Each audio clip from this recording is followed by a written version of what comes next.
Apa itu komunikasi organisasi? Komunikasi adalah salah satu hal penting dan biasa kita lakukan. Aktivitas komunikasi ini diperlukan untuk membuat kita tetap dekat antara satu sama lain, serta memperlancar sebuah hubungan, baik antar keluarga, teman, maupun anggota organisasi.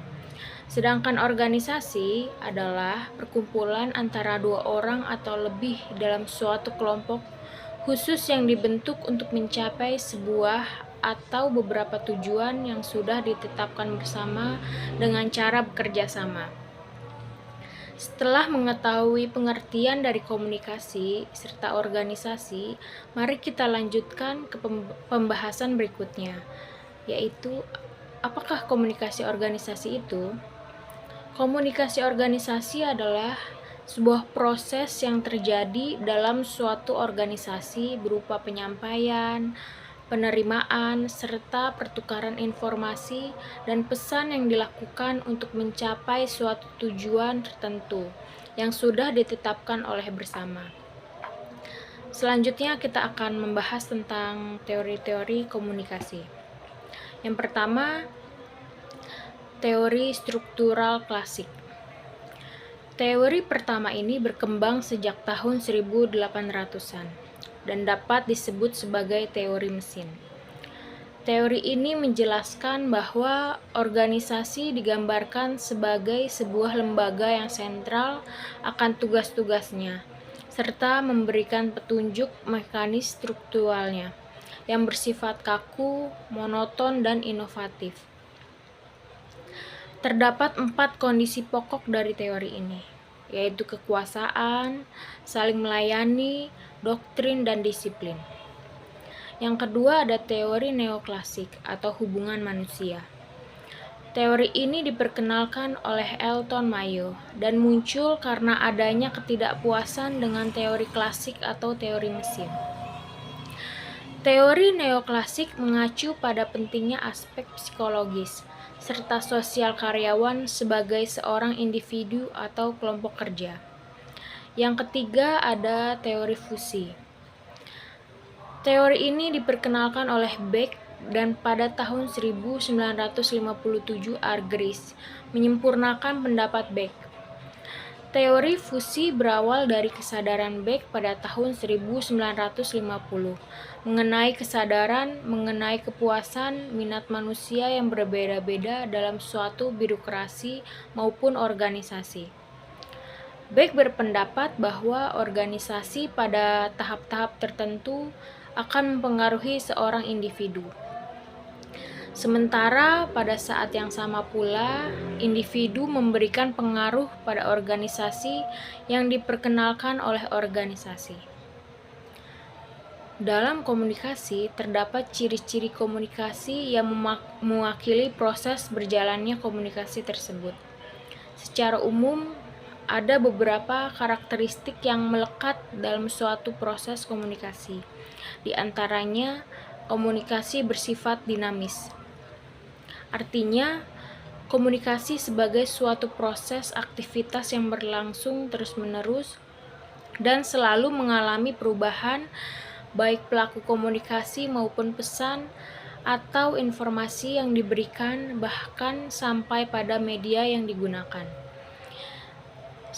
Dan kedua, komunikasi tidak dapat dielakkan. Artinya, dalam melakukan kegiatan atau aktivitas sehari-hari, manusia selalu berhubungan dengan lingkungan sekitar.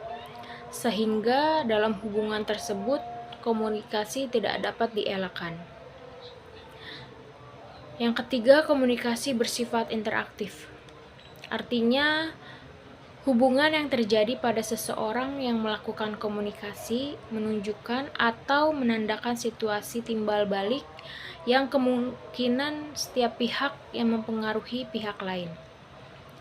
Yang keempat, komunikasi tidak dapat diubah. Hal ini berkaitan dengan pesan atau efek yang timbul setelah orang berkomunikasi.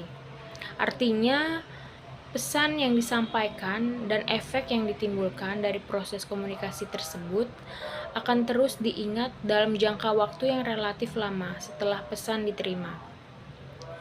Yang kelima, ada komunikasi berlangsung dalam dua konteks. Ada konteks fisik dan konteks sosial. Konteks fisik artinya proses komunikasi dapat berjalan lancar apabila pelaku komunikasi berada dalam lingkungan fisik tertentu. Yang kedua, ada konteks sosial. Hal ini berkaitan dengan hubungan sosial antara komunikasi dan komunikan dapat mempengaruhi proses komunikasi. Di dalam konsep komunikasi terkandung banyak dimensi yang dapat dibedakan namun tidak dapat dipisahkan satu sama lainnya. Dalam kehidupan manusia terdapat 4 fungsi komunikasi, di antaranya ada fungsi sosial, yaitu menjadi sarana untuk berhubungan dengan orang lain. Yang kedua ada fungsi ekspresif, yaitu sebagai sarana, sebagai alat untuk menyatakan pikiran, perasaan. Yang ketiga ada fungsi ritual, yaitu sebagai sarana untuk berhubungan dengan wujud tertinggi. Yang keempat ada fungsi instrumental, yaitu sebagai alat untuk memenuhi aneka kebutuhan di dalam kebutuhan manusia dan masyarakatnya. Adapun unsur komunikasi itu sendiri dibagi menjadi 7, yakni komunikator, pesan, saluran atau media, penerima atau komunikan, akibat atau pengaruh, umpan balik, serta lingkungan. Hambatan yang terjadi di dalam komunikasi. Hambatan merupakan hal apapun yang dapat mendistorsi pesan, baik segi pengiriman atau penerimaan pesan.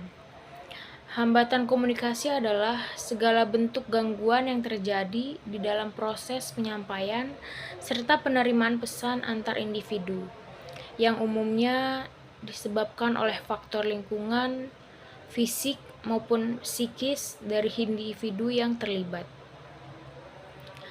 Ada pula 3 bentuk hambatan komunikasi, yaitu hambatan teknis, hambatan semantik, serta hambatan manusiawi. Hambatan teknis adalah hambatan berupa keterbatasan fasilitas serta peralatan komunikasi. Contohnya perkembangan teknologi yang kurang merata dan kerusakan alat komunikasi. Yang kedua ada hambatan semantik, adalah hambatan komunikasi dalam konteks penyampaian pesan secara efektif. Semantik lebih mengarah pada pengungkapan suatu hal lewat bahasa dan kata-kata. Dalam proses komunikasi, hambatan semantik diartikan sebagai penafsiran yang keliru atau kesalahpahaman dalam menangkap sebuah makna yang dikirimkan oleh komunikator atau komunikan. Yang ketiga ada hambatan manusiawi. Hambatan manusiawi adalah hambatan yang disebabkan oleh berbagai faktor manusia, seperti emosi, prasangka pribadi, persepsi, ketidakcakapan, kemampuan, atau ketidakmampuan. Komunikasi merupakan hal yang sangat vital dalam operasional sebuah organisasi. Semakin banyaknya person dalam sebuah organisasi membuat komunikasi semakin beragam. Begitu pula dengan semakin banyaknya informasi yang berputar, maka semakin kompleks komunikasi tersebut. Keragaman dan kompleksitas ini akan menjadi sebuah tantangan bagi organisasi untuk membuat komunikasi tetap sejalan guna mencapai tujuan perusahaan. Kesalahan komunikasi dalam penyampaian informasi bisa berakibat fatal, apalagi jika berhubungan langsung dengan pekerjaan yang mengakibatkan tujuan dari organisasi tidak tercapai. Berikut adalah 4 jenis arah komunikasi yang dapat membantu dalam menyampaikan informasi. Yang pertama ada komunikasi ke bawah. Komunikasi ke bawah artinya penyampaian informasi dari atasan ke bawahan sesuai dengan struktural di organisasi. Penggunaan komunikasi ini sangat efektif untuk penyampaian instruksi, pengarahan, pengontrolan. Komunikasi dapat tertulis maupun lisan, yang dapat disesuaikan dengan konteks secara kontennya. Yang kedua ada komunikasi ke atas. Komunikasi ke atas adalah penyampaian informasi dari bawahan ke atasan. Biasanya hal ini terjadi saat karyawan kita ingin menyampaikan usulan, ide, keluhan, pengaduan, maupun laporan. Yang ketiga ada komunikasi horizontal. Komunikasi horizontal adalah komunikasi yang melibatkan antar individu atau kelompok pada level yang sama. Contohnya, arah komunikasi ini adalah diskusi antar staf akuntan, diskusi antar manajer, diskusi direktur dengan kolega. Konteks dari komunikasi ini bersifat koordinasi, sehingga satu dengan yang lain saling memberikan informasi. Yang keempat, ada komunikasi diagonal. Komunikasi diagonal adalah komunikasi yang dilakukan antar individu atau kelompok pada bagian berbeda dan tingkatan yang berbeda pula. Komunikasi diagonal banyak terjadi pada organisasi berskala besar, di mana ketergantungan antar departemen yang berbeda sangat besar. Kelebihan dari komunikasi ini dapat mencepat penyebaran informasi. Namun ada kelemahan dari komunikasi ini karena penyebaran informasi tidak sesuai dengan jalur rutin dan struktur organisasi yang sudah ada.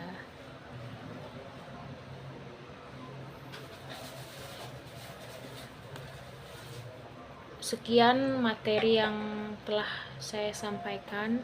Apabila ada kekurangan dan kesalahan dimaafkan. Terima kasih.